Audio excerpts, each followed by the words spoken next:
So, I was discussing this idea with a friend, a friend of Matt's, that comes to the store and plays very often. And there was the idea of reality fracture in Star Trek. Now, it's something I'm excited about, and other YouTubers have now talked about it as well. And I don't think that it came from me. I may have put the first video that had that idea in it, but I very love views, and it's unlikely they've watched it. And also, it might very well just be an obvious point. There could be a Reddit thread that predates my video. I don't know. There could be lots of people that had the idea first, because reality fracture says something, and Star Trek is famous for that kind of thing, right? So I thought it was a fairly obvious leap. So, and I guess other YouTubers did as well. Anyway, as I was discussing this with this person, they mentioned that if Magic did that, they'd be out. They'd still support the store, but they didn't want to give any more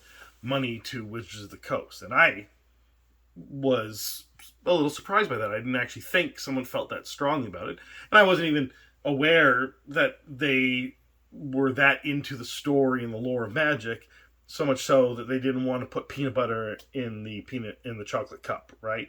And I'm wording it that way because I kind of view it that way. I kind of like crossover events. I liked it when Justice League and Avengers crossed over, and other DC Marvel crossovers, and Batman versus Punisher, and the best, absolute best of all, I'll put the image up now, Punisher and Archie, the greatest crossover ever. Anyway, I like crossover events. I like alternate realities. I like these things colliding. Love the show Fringe, that kind of stuff, right? So I'm predisposed to liking crossovers, and because we're talking about, Marvel stuff being in Magic, and then we're talking about Star Trek stuff being in Magic, and Star Trek has done crossovers with Doctor Who, and in comic book form, not on TV, although that would be great too. I was surprised that someone would feel that strongly that they'd want to abandon Magic. But, not everyone feels the same way that I do about, different things. We have different tastes. And I think that people are very protective of Magic and its IP, its story, its lore, and the whole thing. And they don't want it watered down by other IPs being brought in. And they'll probably be very, very upset with the inevitable Pokemon crossover. Already we've got SpongeBob, so I guess it's really not... How could that be a bridge too far at this point? But I don't know. Anyway, these crossovers to me are kind of cool, but to other people, not so cool. So what I wanted to discuss was that I don't even think it's a thing that would be ongoing, meaning that they will converge the stories of whatever's going on in Magic Universe with like Loot and Jace and whatever was happening in Edge of Eternities and whatever the Phyrexians and Eldrazi are doing and all that kind of stuff. And Spider-Man and Doctor Who and Fallout people and the Warhammer universe and Star Trek will spill in and mix things up. But I don't think this is like, now this is how Magic is going forward. I think it'll just be a way of explaining sort of in universe why someone at the table is putting down a Spider-Man card and someone else is putting down a Warhammer card and someone else is just putting down an Urza or something like that.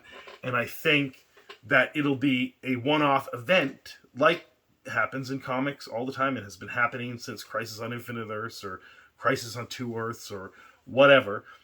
And like those events, they are sort of a closed loop. Their effects sometimes continue into the comics. They didn't used to. They mostly were just one-off events that happened and then unhappened, and then things went back to normal afterwards. But lately in comics, especially since Infinite Crisis with DC and Civil War with Marvel, the effects of those things persisted in a way that they didn't used to before, like maybe the mid-90s. I think that's when we started getting more serialized stuff going on. It was happening on television, it was happening in comics. Um, the through line of the storyline, or maybe even John Byrne's Superman, or what happened after Crisis on Infinite Earths. Anyway, I'm talking about comics, but this is about Magic the Gathering. So what I'm saying is that Reality Fracture will be the event, the big multiversal things popping out, and people working, Jace working with Spider-Man, and Urza working with, I don't know, some other grumpy character from some other, probably a Fallout character, I don't know. And then maybe Doctor Who popping up and telling everyone that there's a problem with the space-time continuum. And then Star Trek will show up, and Captain Kirk and or Captain Picard and or Captain Sisko and or Janeway and or Archer and or whoever the Discovery captain is, and maybe Pike or what. Anyway, any number of these people or all of them will work together to repair the fracture in reality, along with probably Doctor Who, because it's kind of his thing. And then that event will be contained within Reality Fracture, and it won't persist into the storyline of Magic the Gathering, and maybe no one will even remember it, because that often happens in these time-space continuum problems, that the characters that solve the problem don't even remember that the problem happened because they solved the problem. So that's what I'm suggesting. I'm hoping that assuages anyone's fears about the idea of peanut butter getting in their chocolate cup or vice versa. And, I understand that people have concerns about this kind of thing, and that people aren't that keen on Universes Beyond in general. And the common phrase now, which maybe coined by Louis at Kitchen Table TCG, is, I don't like it, but I'm okay with it, right? And maybe that's what a lot of people's attitudes are. And I personally don't like it, for different reasons than other people do. I think I mentioned before that Three Kingdoms is my favorite story, right? It's my favorite book or series, but well, maybe not my favorite book.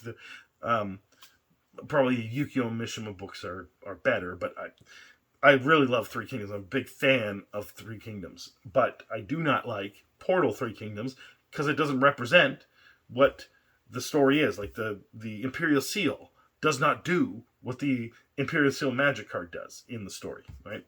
And Zhuge Liang is not like Zhuge Liang in the story, right? And the adaptation, to me, isn't up to snuff. And these other things that they've brought in, I am a big fan of Doctor Who, and I know a lot about Doctor Who, but I'm not as invested. That the cards are similar enough that I like the Doctor Who decks. They feel like I'm doing Doctor Who-y things. So maybe they've improved since Three Kingdoms, and I don't really know a lot about the other Universes Beyond, because obviously I know Marvel, but I don't read a lot of Spider-Man comics these days. I read them when I was a kid, so I didn't bother looking at the Spider-Man cards, and I love the Spider-Man movies, and again, it's close enough. I'm not a huge Final Fantasy fan. I played Final Fantasy 1 and 2, so I don't really know the storylines, and I didn't look at a lot of the cards, so I don't really care about how well it crosses over. Fallout, I played a lot of Fallout games. It's a video game. No one plays it the same way as other people, so it had an easier time probably of crossing over. Same thing with Assassin's Creed. And Avatar, haven't watched it, so I don't have a vested interest in how the characters are, but I could see with Avatar, I've spoken to some friends about this, that there's certain cards that don't make any sense. If you're someone that watched the series, then I can see how that would upset someone who's a Magic fan and a Avatar fan. I can see how it doesn't upset an Avatar fan because they don't know what to expect from Magic, right? So maybe they think, this is normal. It's close enough, right? There's no Avatar collectible card game. But people felt, that they really love Final Fantasy, and there is a Final Fantasy collectible card game. So it's really hard to gauge these things. But I understand that the difficulty with these Universes Beyond is exacerbated in some people by the idea of now they're also part of the lore and the universe and the story, and that persists. So I understand that someone would kind of just walk away from magic, and I don't think that doing that will bring more people into magic. So I don't think it's necessarily a good idea, but I don't know that for certain. Hopefully Wizards thought of this. If they're doing this, they've got very little time to think about what happens if this pushes people away and doesn't draw more people in, right? That affects their business, right? Obviously, to the people that are already in, they don't want anyone to be pushed away from Magic the Gathering, so Wizards just shouldn't do it. And I can see that argument. So I would hope that if this reality fracture is a thing, because I want it and I would be excited about it, I also hope that it's a closed event so that the people that might get pushed away from Magic at least know that it's not persisting in the Magic world, that it's just a crossover event. Anyway, I hope that, assuages anyone's fears about that.